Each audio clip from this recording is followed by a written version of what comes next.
avoir toujours le bon biais. Bah là, regarde sur EURUSD, et moi, regarde, sur EURUSD, je savais que le prix, il allait mettre cette hausse-là. Je savais qu'il allait faire cette hausse-là. Comment je le savais? Bah, je vais en HTF et regarde ce qui se passe en HTF. Quand je vais en 4 heures, qu'est-ce que je vois? Je vois que le prix, il revient où? Il revient sur ce magnifique IPA, tu vois. Il revient sur cet IPA-là. Boum! Il revient sur cet IPA-là, ce qui rend le prix EPA. Boum, là, il monte. Et là, qu'est-ce qui va se passer? Pour moi, le prix va dire, il va aller chercher cet IPA-là, ici. Il va venir chercher le trap ici, tu vois, parce que là, c'est un trap SMC. Il va toucher l'IPA ici et sûrement chuter pour aller chercher ce trap-là et pour réagir sur l'IPA tout en bas.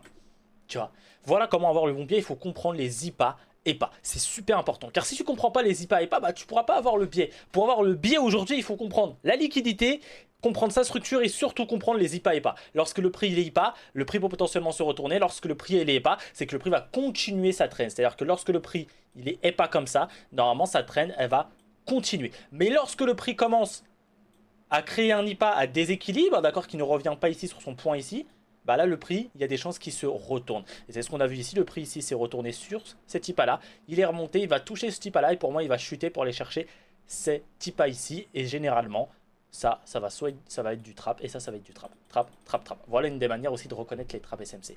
Si tu veux plus d'astuces en trading, abonne-toi et n'hésite pas à cliquer sur mon lien en description, je t'offre un cours gratuit sur la liquidité pour comprendre les traps.